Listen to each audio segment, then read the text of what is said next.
Aku sering bertanya-tanya, kenapa sih orang-orang itu selalu melabel introvert itu dengan ketidakmampuan seseorang untuk bisa survive, untuk bisa berkomunikasi.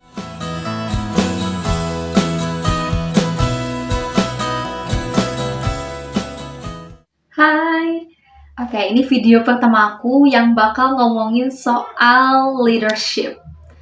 Aku udah punya beberapa pengalaman terkait leadership dan aku mau membagikan insight yang bisa membantu teman-teman introvert di luar sana untuk bisa survive, untuk bisa show up kalau introvert juga bisa jadi leader.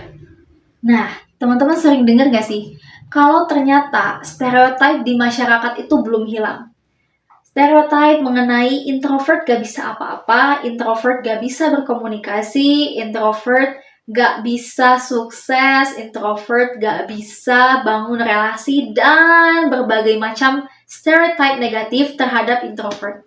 Aku sering bertanya-tanya, kenapa sih orang-orang itu selalu melabel introvert itu dengan ketidakmampuan seseorang untuk bisa survive, untuk bisa berkomunikasi. Dan akhirnya, setelah aku mencari tahu gitu ya, introvert dan extrovert itu lebih ke arah gimana sih kita mencharge energi kita, bukan ke arah dimana seseorang itu gak bisa berkomunikasi. Jadi, kemampuan komunikasi, kemampuan public speaking, dan kemampuan-kemampuan lainnya itu bukan ditentukan seberapa ekstrovert atau seberapa introvertkah kamu, bukan.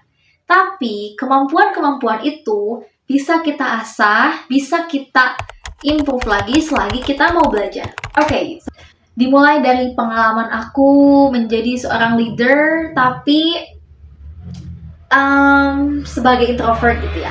Jadi di tengah berbagai macam stereotip di luar sana yang bilang kalau introvert itu nggak bisa apa-apa, aku ngerasa kalau aku bisa loh. Jadi perjalanan aku dimulai pada saat aku masih SMA. Saat SMA, aku ditunjuk untuk menjadi seorang ketua dari sebuah program. Jadi program ini tuh program yang memang sudah rutin dilaksanakan di sekolahku dulu. Dan pada saat itu, aku memang belum punya pengalaman sama sekali untuk berbicara depan umum. Aku belum punya pengalaman sama sekali untuk bisa membawa sebuah rapat, sebuah musyawarah. Jadi benar-benar nol, gak tahu apa-apa. Aku gak punya teman yang bisa aku ajak ngobrol terkait hal ini. So, pada saat itu, aku punya momen, punya pengalaman yang sangat-sangat membekas, sangat-sangat memberi pelajaran yang berharga buat aku. Jadi di momen itu, aku diminta untuk memberikan konsep yang sudah ada, menyampaikan sebuah konsep yang sudah ada kepada anggota-anggota yang sudah hadir.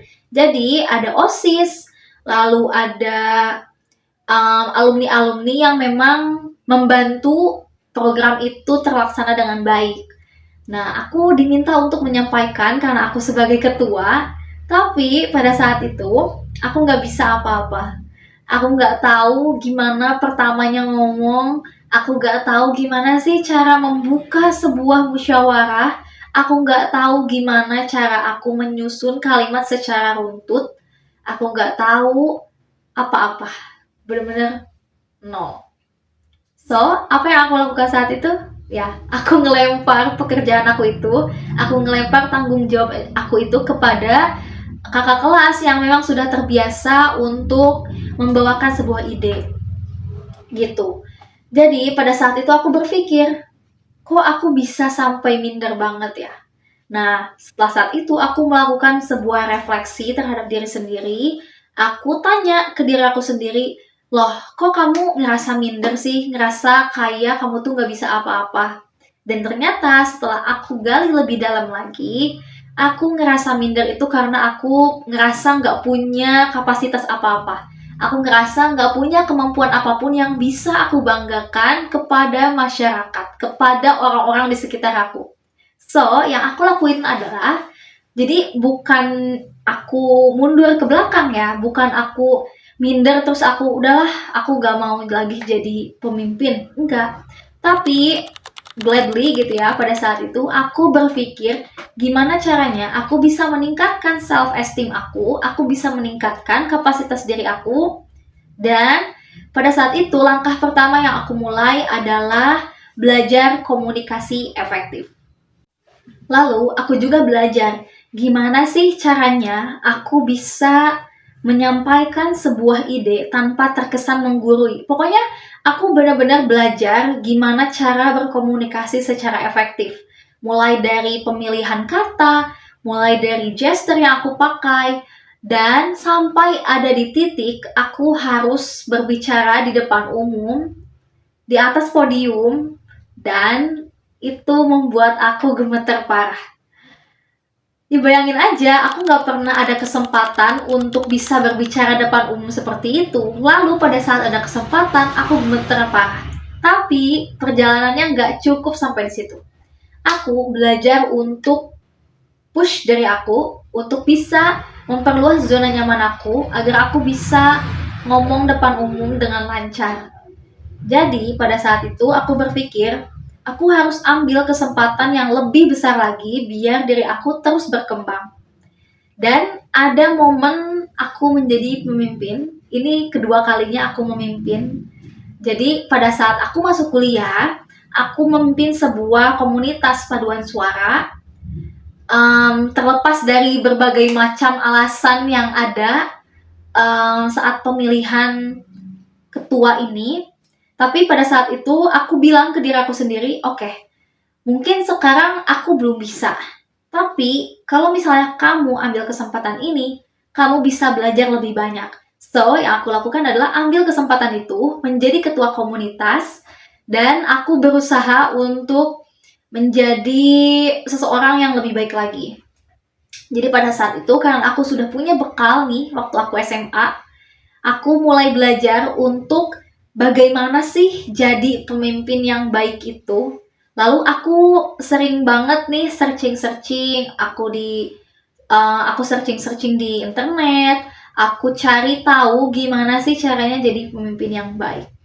Dan akhirnya aku merasa diri aku udah improve banyak. Yang awalnya aku gemeter parah nih waktu aku mimpin, waktu aku ngobrol sama tim. Meskipun aku ngobrolnya itu nggak yang di atas podium ya, ngobrolnya tuh ya udah bikin lingkaran, lalu aku di situ ngomong. Tapi pada saat aku SMA aku kan masih belum bisa ya kayak gitu.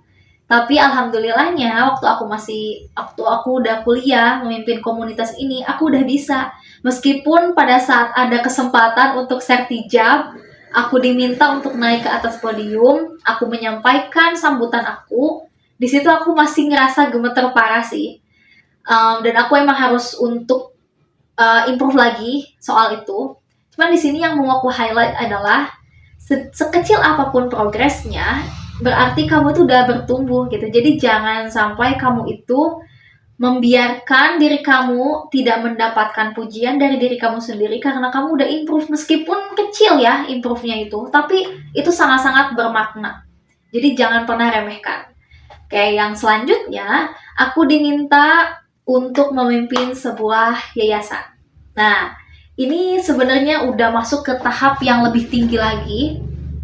Karena awalnya aku cuma memimpin sebuah program, lalu yang kedua aku memimpin sebuah komunitas kecil, lalu yang ketiga aku memimpin sebuah yayasan. Which is ini agak tricky banget, karena dalam kepemimpinan yayasan ini, banyak banget orang-orang yang memang umurnya itu jauh di atas aku. Dan aku harus menyesuaikan diri saat aku berkomunikasi. Ya bayangin aja, umur aku sekarang masih 20 tahunan, aku harus memimpin orang-orang yang memang umurnya sudah jauh di atas aku, sekitar 50-an ada, 40-an ada. Kadang ada rasa canggung, kadang ada rasa takut, kadang ada rasa bingung, karena ketika kita berkomunikasi, kita itu harus paham siapa sih lawan bicara kita. Jadi, setelah aku pelajari, ada ilmu-ilmu baru yang aku pelajari, ada ilmu-ilmu yang bisa aku terapkan saat aku menjadi ketua yayasan ini.